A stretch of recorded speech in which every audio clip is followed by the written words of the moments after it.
Ngayon ko lang napagtanto, ni isang beses wala man lang nagtanong kung ano ang ayaw ko't gusto. Wala palang nakakakilala sa akin ng malalim kung hindi ko pa ipapaalala. Walang pupunta, walang mangungumusta, walang mag-aalala.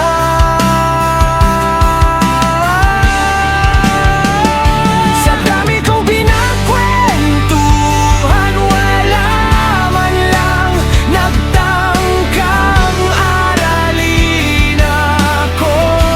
Walang bumasa na ayoko nang biglang aya ng kapeng may asukal, ng masikip na lugar at ng pritong itlog sa almusal. Palatong palagi silang kinakabisa, kaya't kahit kailan hindi ko pa naranasang masurpresa. Sa totoo lang, dama kong hindi ako naging kawalan sa mga lakad na hindi ko nadaluhan.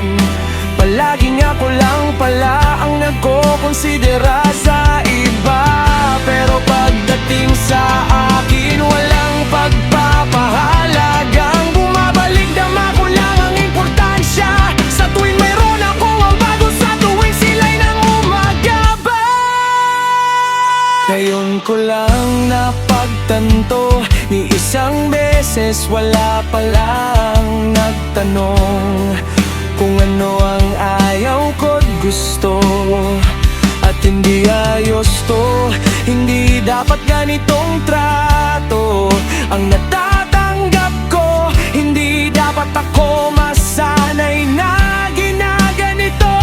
Kaya mo na lang akong hindi kinausap, akala ko ayos lang tayo. Kaya kahit isang senyales wala akong nakitang pagbadya ng pag-alis. Palagi mo pa nga akong kinukumusta, binabati ng magandang umaga at pinapaalalahan ng magpahinga. Kung alam mo lang, araw-araw palagi akong masaya, dahil alam kong pagkatapos ng buong magdamag may makakausap ako sa tawag. Kinukwento ko pa nga sa'yo kung sino sumira ng umaga ko, o kung may maganda nangyari sa oras na yun mismo.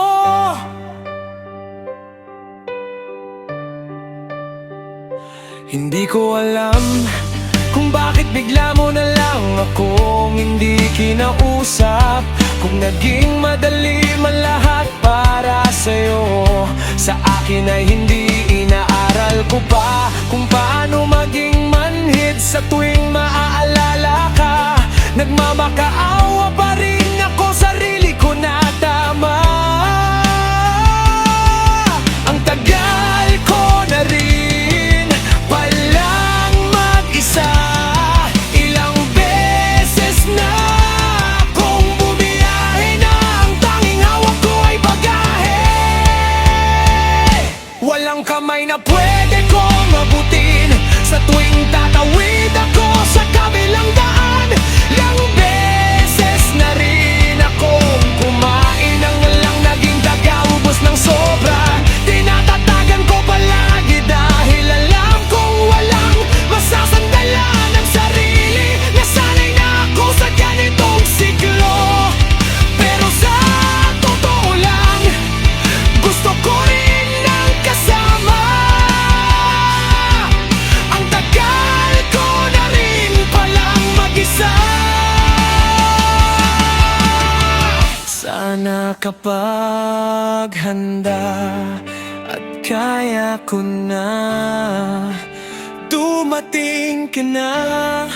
Kaya ko naman na ako lang. Subalit alam kong mas mainam kapag nandito ka na sa ngayon.